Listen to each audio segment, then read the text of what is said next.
And now, around the world and around the corner, it's the David Bowers Awards, bringing the best in indie music to millions of listeners worldwide with your host, the David Bowers. We've got a fantastic lineup of guests, as well as our engineer extraordinaire, Nick the Geek, our entire crew here at the Asylum, and me. I'm John Bon Jovial. And now, here's the voice of indie music, the David Bowers. Well, thank you very much once again, the legendary John Bon Jovial. Thank you very much. Thank you to our listeners around the world, and especially in Rochester, New York, our home of our flagship station, WRFZ 106.3 FM, and all the good folks in Rochester, including Mary Perry, accredited disability representative in Rochester, who underwrites the David Bowers Awards on Rochester Free Radio, for which we thank her so much. Love you, Mary. We have a really special show. Reminds me of the old, for all you old timers out there, the old Ed Sullivan show. Really big shoe. And we do have a very special show this week. We're saluting an album and all the genres and artists that encompass what we call Americana music. Now, the album is called Come and Get It by a group who call themselves Americana Kitchen. Americana Kitchen is, as Indie Pulse magazine, or rather Indie Pulse Music says, a group of musicians from Los Angeles and the San Gabriel Valley, which is outside of Los Angeles to the east, I know because I spent about 20 years there. And it does not fit into the lazy concepts of Americana held by many. As the band themselves say, Americana music simply means American roots music. Now, this project is a celebration of American heritage or roots music that's been so influential to music all over the world. And the content really does cover the widest range of American-originated forms, from blues through jazz, gospel, zydeco, soul, etc. It's all there. It's a fantastic album. You're going to love it. We're going to give you a taste of some of it right now with a cut from the album called Catch That Train.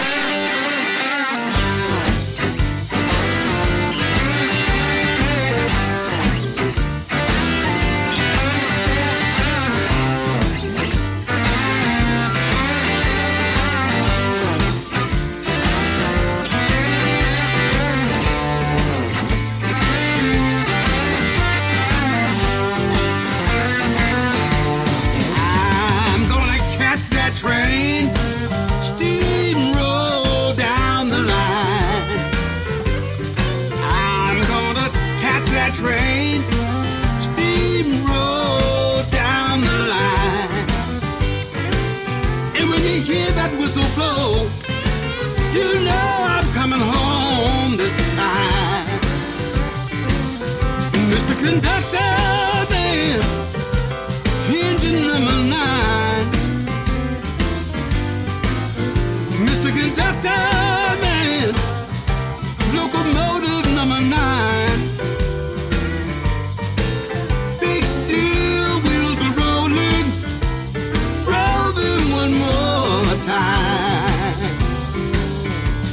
Smokestacks are pumping, big wheels are jumping, shake, rattle, and roll. It's time I should be going, I hear that rooster crowing. Big wheels now carry me home. I'm gonna catch that train, steamroll down the line. Lord, I'm gonna catch that train, steamroll down the line. Yeah, and when you hear that whistle blow, you know I'm coming home this time.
Hey, y'all, this is Grant Malloy Smith, and I sure am listening to the David Bowers Awards on Blog Talk Radio. She was barely 20, but so pretty that... Well, thank you very much for stopping in there, Grant Malloy Smith, and he's an Americana artist himself who just did a gig at Carnegie Hall, and he's going to be joining us early in 2019, so you can look forward to that. Right now, look forward to this fantastic album we're presenting this week. Indie Music Plus summed it up really well when they said Americana Kitchen's Come and Get It album is an American roots music ensemble of talented and unique artists that have created an album that's been described as truly American mixing bowl of music, taking its influence, as I said, from blues, jazz, rock, swing, funk, pop, and more. This collective of artists comes from California's San Gabriel Valley, as well as greater Los Angeles, but it's a perfect sampling of music's natural trend to balance old and new, contemporary with experimental and classic forms of music, and provocative modern creativity. And here is the gentleman who put this all together. I'd like you to welcome right now, if you would please, Mr. Danny Johnson. Hello, Danny. Hey, guys. Thanks for inviting me on the show. Appreciate it. Hey, appreciate you having you here. And this is just such a fun album. I got the pleasure of listening to most of the cuts. I don't think I've listened to them all yet, but it is really, it's a compendium of all different types of music that is really Americana. It's American music. What gave you the idea to come up with this? Well, you know, all the featured artists on the album, they're all the guys that we hang out with. They're all our neighbors, guys we've shared the stage with many times before, and they were all saying one of these days we should do a compilation CD of all the cats in the neighborhood. And I said, you know, that is a great idea, but it's such an eclectic group. You know, there's you know, guys from Oingo Boingo, guys from Los Lobos, the Fabulous Thunderbirds. All these guys are just cats that hang out. A lot of the guys from the Walter Trout Band and the 44s. So I just started talking to them one at a time. I just said, hey, would you guys be interested in doing a little project if I put it together? And surprisingly, they all said, yeah, sure. If we, you know, in between touring and doing all this other stuff. So I just sat down and started writing out songs under various genres. So most of these guys are very, very fluid in blues, as you probably, we'll talk about some of who's on there, and they've been around a long, long time doing the blues thing. But what a lot of their fan base doesn't know is they're very, very versed in a lot of other styles. I mean, they do a lot of session work, a lot of jingles, a lot of TV and radio stuff. So I said, you know, I got a great idea. I'm going to start writing some material that's not so obvious of who you guys are, and challenge you guys and see if you guys can spread your wings. And a couple of them said, you sure you want me to do this song? I said, yes, I do. I want you to do this song.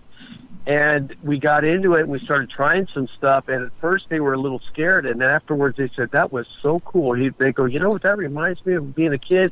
And, you know, back, Francesca Capasso being one of them, she grew up in Texas. And so her roots are in country, yet she's a rock and a pop. And, I mean, she's even done some electronic dance stuff out on the West Coast. But her childhood music was from Texas. So she says, I love doing all this stuff because it brought me back. And, you know, that's what it's for. It's feel-good music, right?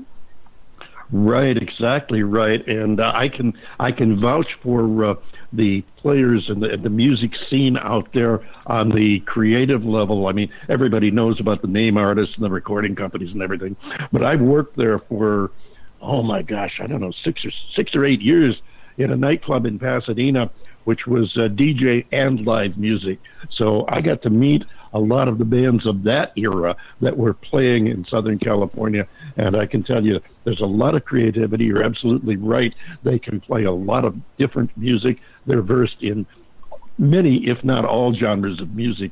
And you touched a hot button there. And I know John Bon Jovial is sitting there. I can tell his hot button is flashing. What's up, John? Indeed. Well, first of all, Dan, welcome. We are so thrilled to have you with us.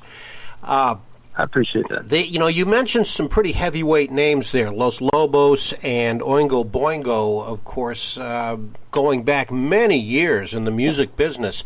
And I'm curious, when you worked with these guys and putting this project together, did you give any thought at all to adding an analog touch to your production, or did you do it strictly in digital?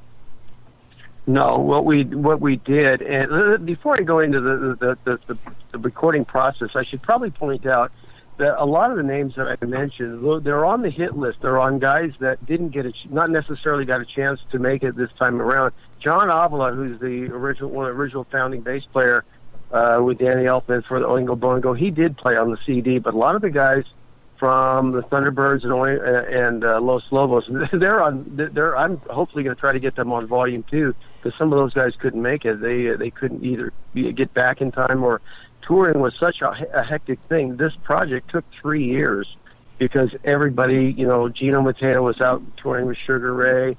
The 44s were out doing their thing. All the guys with the Walter Trout were out busy. And Michael Sanchez was touring with Anita Baker. So it was tough trying to get everybody together. So I still have yet to get all the people yet to come. So Volume 2 probably is going to be as exciting as Volume 1.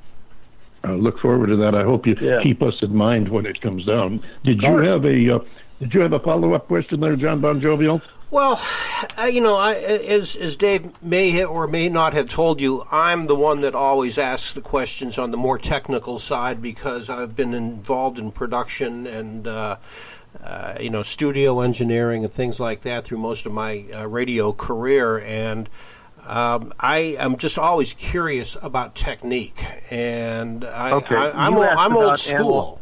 And I you asked about analog, right? Yes, I did, and I love analog. There's a certain warmth that you just can't get with digital. Well, here was the challenge we had. I have a demo studio where I have analog recording in there and digital, but the challenge for me was going to be, and if we ever wanted to finish this thing, we had to make some compromises. So believe it or not, we're going for a retro-sounding CD that's sort of vintage, if you will, and that's why we kind of took the picture, the Elfgren pinup girl on the front. That's a real Gil Elfgren pinup from the 40s. I licensed that from Brown and Bigelow. Very cool. To put that on. Very cool. I mean, yeah, and that's we in keeping with the vintage retro feel of the whole thing. But the challenge was there's no way I could schedule. I mean, there's over 100 musicians on this double CD package, so you can't get 100 guys, that are world caliber in a room on a moment's notice. Yeah, and so what we had to do with the power of technology is we had to use the internet. And what's neat about that is, when I travel around, I go to New York or Chicago or Seattle or San Francisco or Kentucky or Louisville or Tennessee, I correspond with a lot of the musicians that I'm targeting that I want to use. And what's neat about today is that everybody has their own virtual studio at home or in an environment where they can lay down a quick track. So we had to do a lot of file sharing on the road